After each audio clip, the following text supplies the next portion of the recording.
The Tommy Campbell Show. Thanks for tuning back in. I'm Tommy Campbell, still bald, still in my basement, and thrilled to see former Republican Congressman George Santos entering the find out phase with the maximum possible jail time.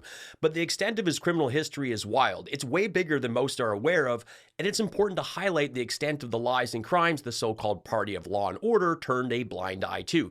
The same party that just detained and deported German tourists for not having their hotels booked. But people are planning less and less to visit the USA. And no matter how many times Trump says he's going to make you so rich, he's tanking the economy in every way, including tourism.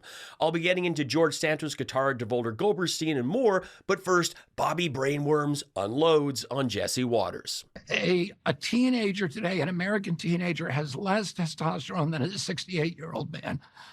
Sperm counts are down 50%. Wait, so an American teenager has less testosterone than a 60-year-old man? That's right, because the testosterone levels have dropped 50% from historic levels.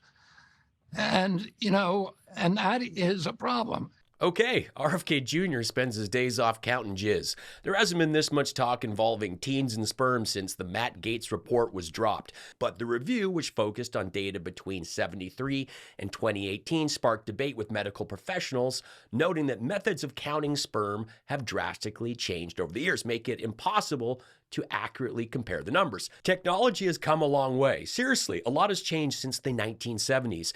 And if young men have a lower count, it's probably because they're empty, since they're so busy Peter Northing their gym socks, since you don't need to quietly go through the beaded curtain at the back of the video store anymore, because we all have access to everything ever made right on our phones. Now, speaking of wankers, I plan to serve the entirety of any incarceratory sentence in solitary confinement because I fear for my safety. So it is definitely not an easy task. You plan to serve it all in solitary? Like, George, it's jail, not a jukebox. Subscribe. Santos claims he wants solitary confinement for his safety because he's spoken out about gangs, and a member of those gangs may be there. When I think of this guy, I don't think of a tough-on-crime person. I think of a BS artist. This is the Kevin Sorbo-directed remake of Catch Me If You Can, and whoever gets bunked with Kaiser Sose's slow cousin will be subjected to his tall tales 24/7. He conned his way into Congress, which sounds wild and crazy, but this guy conned his way to the top job twice.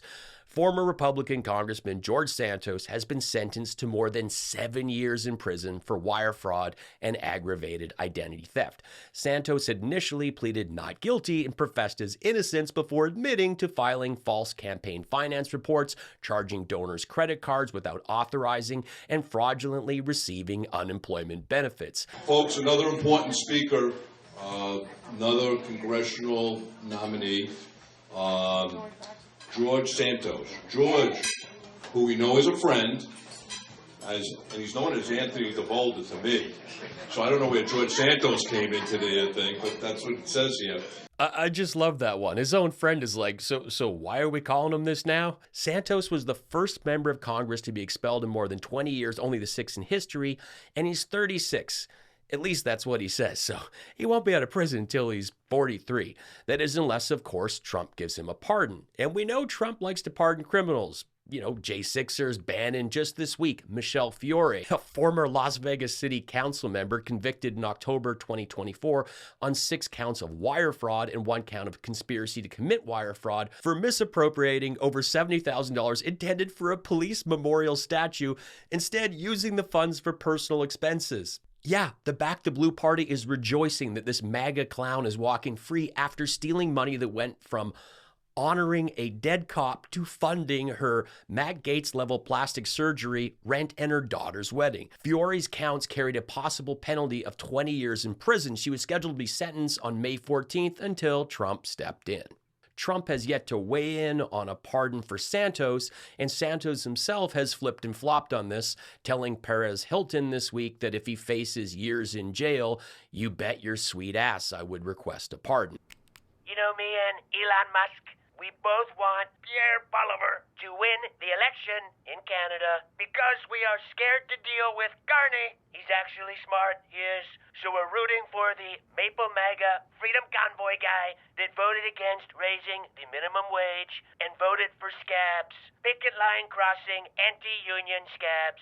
Not the kind I get after Dr. Roddy Jackson treats my tiny mushroom sores. This is really cool. In 2017, a former roommate of George Santos claims he orchestrated a credit card skimming operation that came to an end after a 3-day spree in Seattle. Go Seahawks. Gustavo Ribeiro Trelhan told authorities, "I'm coming forward today to declare that the person in charge of the crime of credit card fraud when I was arrested was George Santos / Anthony DeVolder." Gustavo goes on to say, "Santos taught me how to skim credit card information and how to clone cards. He gave me all the materials and taught me how to put skimming devices and cameras on ATM machines." I was not aware of these sort of crimes until I moved to London in 2005, and they've only made their way to North America in the last few years. And what blows my mind is that in the UK, chip and pin was introduced for cards in 2004, tap in 2007. 2007, and people are just starting to tap now in parts of America. And yet, there's some waiters that will still walk away with your card. They will walk away with your credit card. This is insane. Never let a credit card out of your sight. According to law enforcement records, a Seattle security camera caught Trella removing a skimming device from a Chase ATM. He was arrested on April 27th and found to have a fake Brazilian ID card, and 10 suspected fraudulent cards were in his hotel room, and an empty FedEx package was found in his rental car by police that was sent from the Winter Park condo he shared with Santos. He told federal authorities that his deal with Santos was 50-50 and claimed Santos visited him while he was in jail. A Google account under the name George DeVolder with reviews of Brazilian restaurants in Queens and rental car companies in Miami left a negative review of a Seattle Domino's Pizza in 2017, 2 miles from King County Jail. 1 hour viewing the tracker not move. Very, very, very slow giving the time ordered. Late night. Called the store, was on hold for 35 minutes with no answer. Never order from this store. Not worth the aggravation. Incorrect spelling.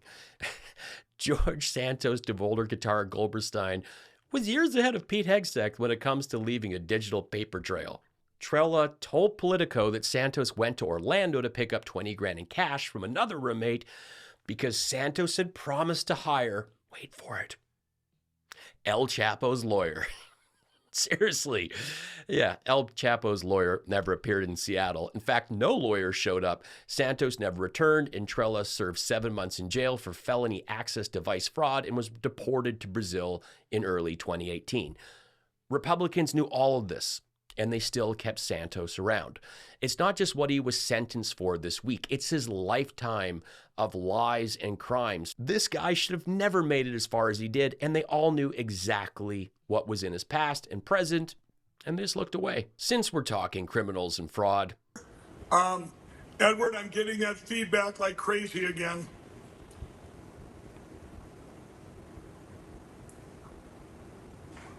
Maybe go. I'm getting all kinds of feedback. I'm sorry, everybody. I want to get this clear before we have a lot of breaking news today, and we have a lot of. It's all involving me, so I want to be able to talk clearly. And can you hear me, okay, Vanessa? I can hear you. Yeah. Okay. How about now? I can hear you. Okay. It's a little better, Edward. I mean, I could still. It's a bunch of scratchy, but there. That's better. Vanessa, can you hear me? I can hear you. I make this show totally on my own. I had to figure out how to do all this solo, okay? And Lindell has dumped millions into what he calls the biggest broadcast place ever. And yet he still can't sort the basics.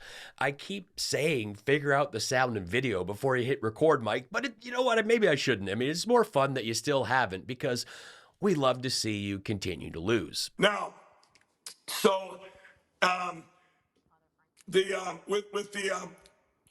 hearing stuff in my ear. I'm hearing stuff in my ear. I'm seeing stuff with my eyes. I'm feeling stuff with my fingers. Hearing with your ear is not alarming, Mike. Again, biggest broadcast place ever. Okay. So, Vanessa, are you there?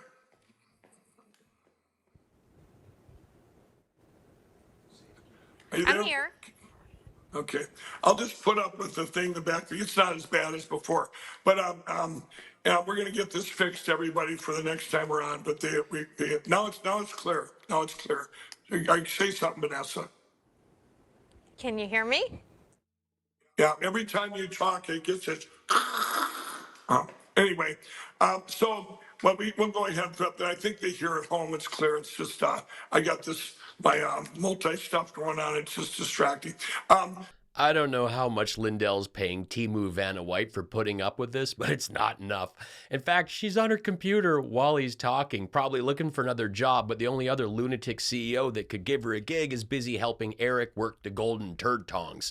Also, Trump 28, it's nearly as offensive as the 51st state stuff. Come on. Why would he even go to Canada? Listen to Joe Rogan. It's not a place anyone should go. MAGA tears. Just one more setup by the Dems who hate America. MAGA tears. Yeah, don't quit your day job, snowflake. MAGA tears. George Santos guitar Devolder Goldbergstein and me. Yeah, I know. RFK spends his days off counting jizz. I mean, there hasn't been... Okay, RFK Jr. spends his day off counting jizz. There hasn't been this...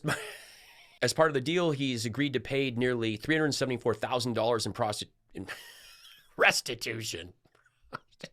The Tommy Campbell Show is the best political comedy show on YouTube, and I hope you subscribe.